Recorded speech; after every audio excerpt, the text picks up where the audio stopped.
All right, we're back for another good one. This time we're going to be talking about the job search. Earlier this week, I most likely posted this before this one. Talked about getting the college degree. Great time, but yeah, what's everyone? So many people are dealing with the job search. It's nothing new. I dealt with the same nonsense that people were dealing with. Um, I think it was like 2010, 11, 12. I was dealing with this. Um, Yeah, so it's nothing new.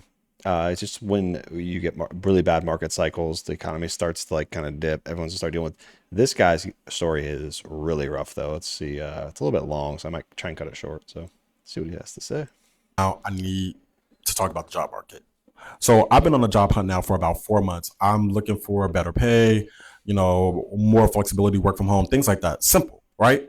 I applied to a job back in late December and they got back to me early January. I actually had a referral for this job. They let me know that they were actually looking to fill this job for March 12th, which is great. Okay.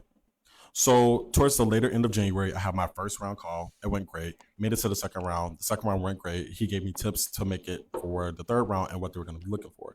So I successfully make it to the final round interview. It's a panel mock call. They gave me 18 slides to prepare, one whole week. This is what I. This is just on a whole nother level. Now, if you watch my other video, you'll know I talk about that I'm in engineering and I was in accounting before that. So I've seen two different sides of interviewing. Like you get a lot of just basic stuff with accounting. STEM, you get like really hands-on questions on a lot of situations. A presentation, he doesn't say, I don't think ever what he's applying for. I wish he did because this is, you want to talk about demoralizing. This is demoralizing. Third, he said third, and he had a reference, and he's doing a presentation. I prepared. I called friends to help me review. I presented to them. They said, these are some things that you need to add. I'm like, okay, great. I do the presentation. Everything's going great. They gave me some critiques at the end, but it wasn't anything that was too alarming. Like, you know, just really red flags. Like, I know I didn't get it based on what they. They probably purposely like they make sure they critique you to see how he handles the criticism. Very likely because you're not going to be in a job not getting criticism. It's going to happen. You got to be able to handle it. Were saying. So to let me know, oh, we're gonna reach out to you sometime next week. Great. Next week comes. Yesterday was Monday. I didn't expect any. All right, he just goes, well, this is a long-winded. He didn't get the job, which is crazy. Like I said, I've been in a lot of people, a lot of you guys out there.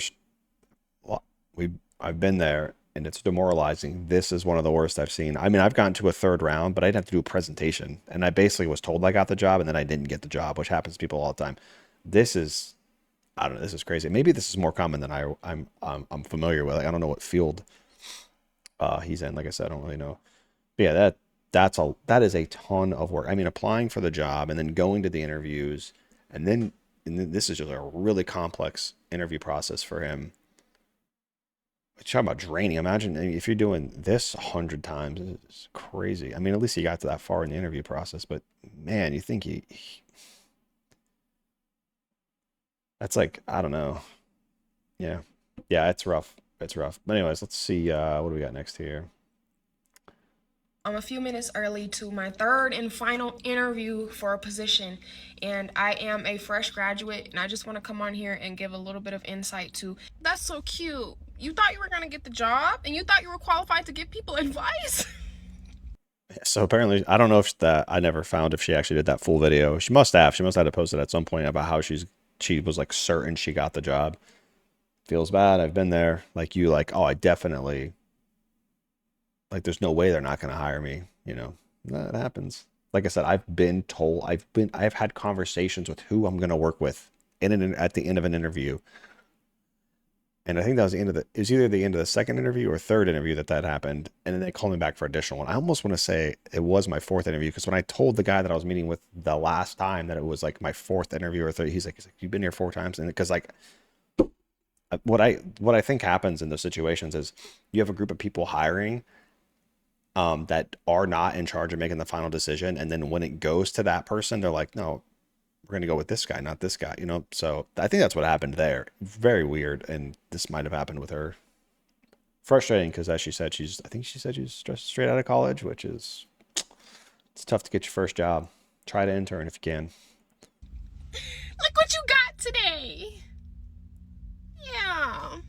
This whole job search shit is so belittling, dehumanizing, and exhausting that it is like, I haven't even been applying. Number one, I thought I was going to get this job. Number two, I'm just tired of the rejection letters. I'm tired of getting a rejection email at 2 in the morning knowing that it was an AI system and me. I was always happy if I got a rejection letter.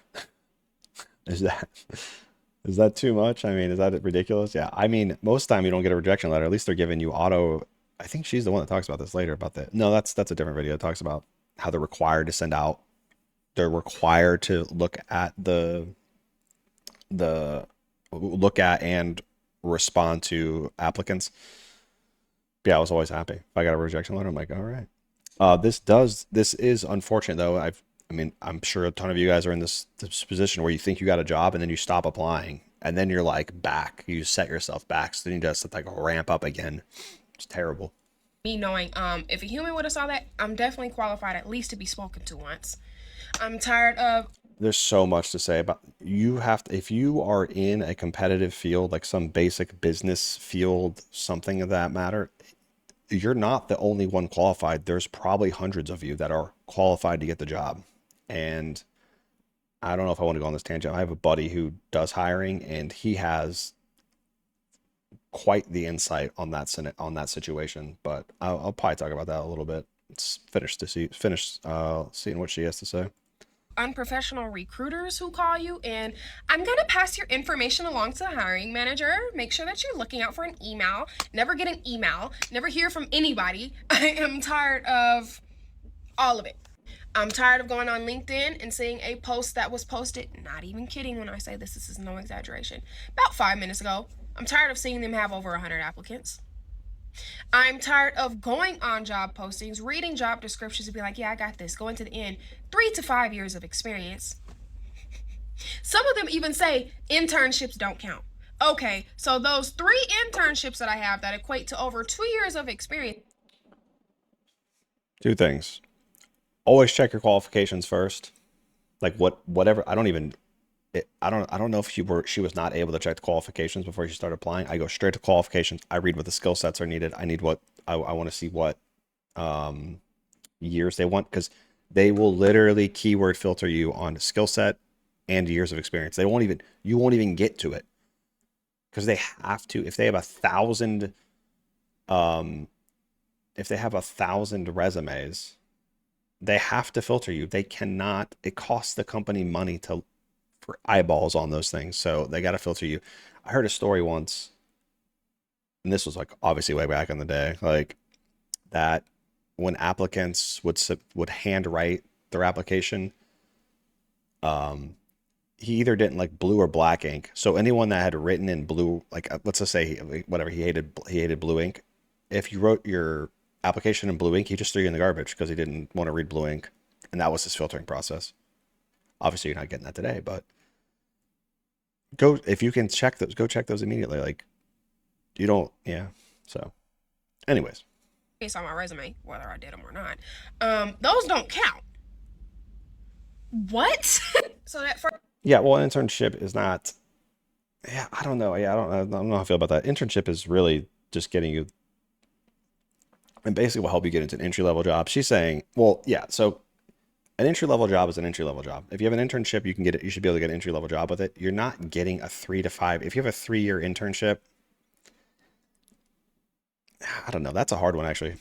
It's not the same as 3 years because being an intern is not quite. It's a little bit different.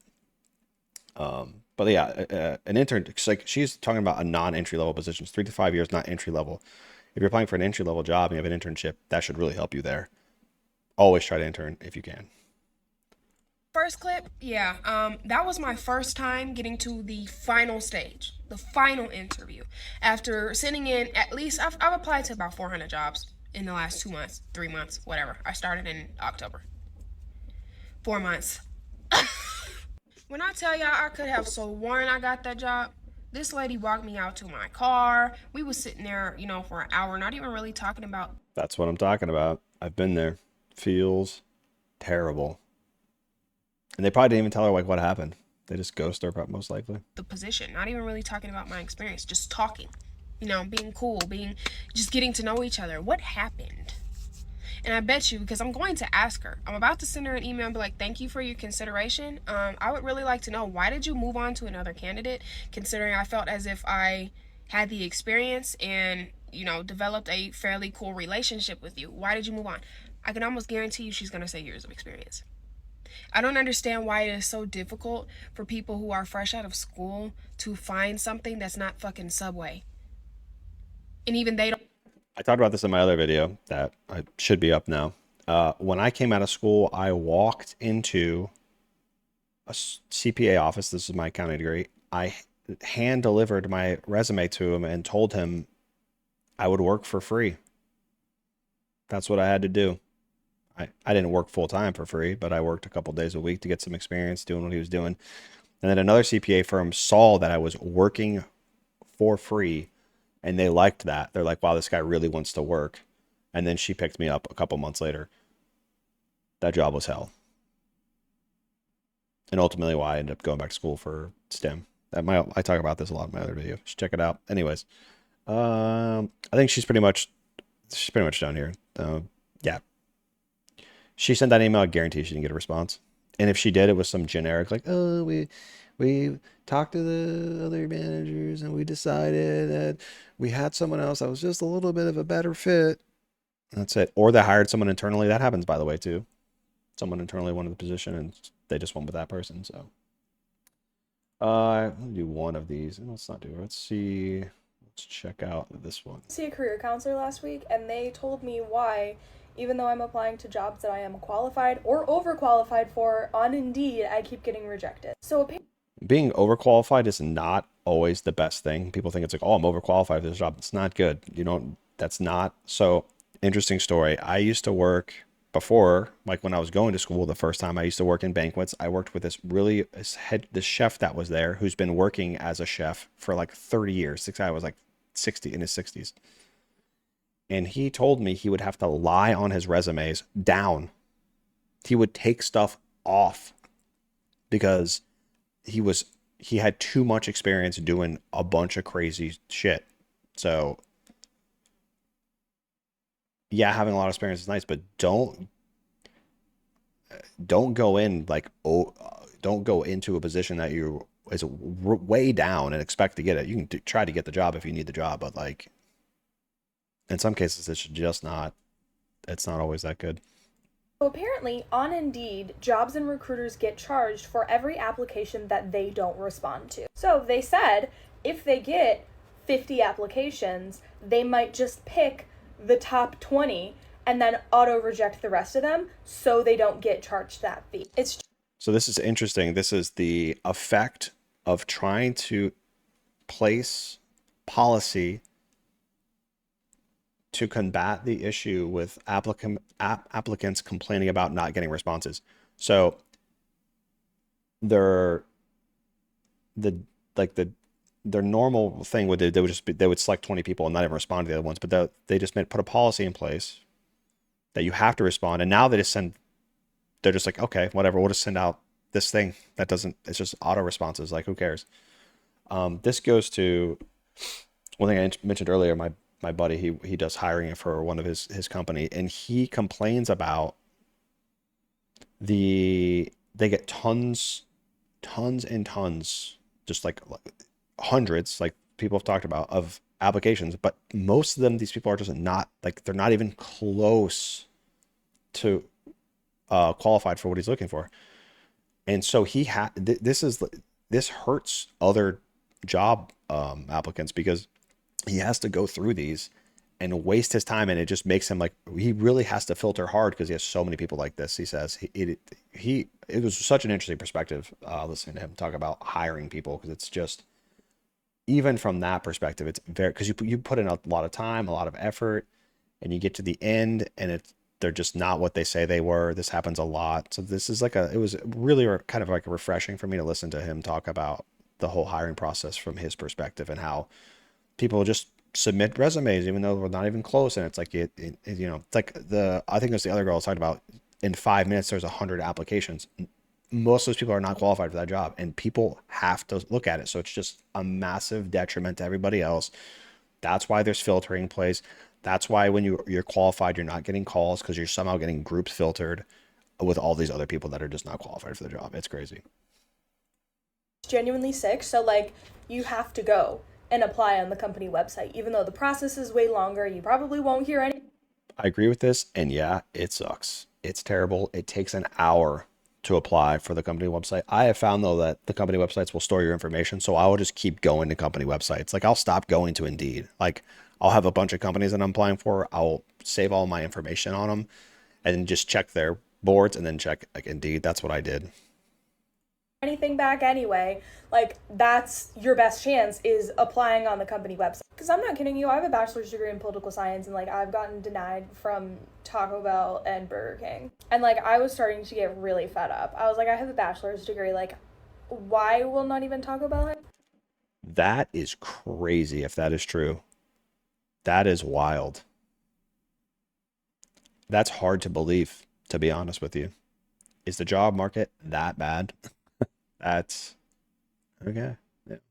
Because they're too busy to do hiring. So yeah, it doesn't matter how good your application is on Indeed. They will just delete it. It's literally just chance. It's just chance. Yeah, it does feel that way for sure. It does feel that way. Um, yeah, I just when you have a job market like this, it is you're kind of flipping a coin. And I've been, like I said, it was like this in 2010, 11, 12. Same thing. The job market was complete trash. I talked about this in the other video. 12. I took a with my accounting. I mean, she can't even get a job at. This is crazy that she can't get a job at like a fast food restaurant with a degree. I mean, I took a job at making like 12.50 an hour with my degree. They bumped me like 13.50. I can't remember. I cannot remember what I made at that CPA firm. I think it was probably like 15 or 16. That was my guess. But that was just an awful job. But anyways, this is not anything new. If you guys are dealing with this, this is just, yeah, it's just market cycles. I mean, if you think back during the COVID, people were just job hopping all over the place. I'd never seen it like that before, where it was a employees market. It was crazy how many people were just jumping around to make a little bit more money, and it just cost companies a lot of money to do that. And now it's complete reverse. Now people can't get jobs. So anyways, yeah, just another one of those cycles hanging there. And if you like the video, like, subscribe, and leave a comment. If you're experiencing some of this or you disagree, let me know. I'll be checking them out, and I'll see you guys next time. Thanks.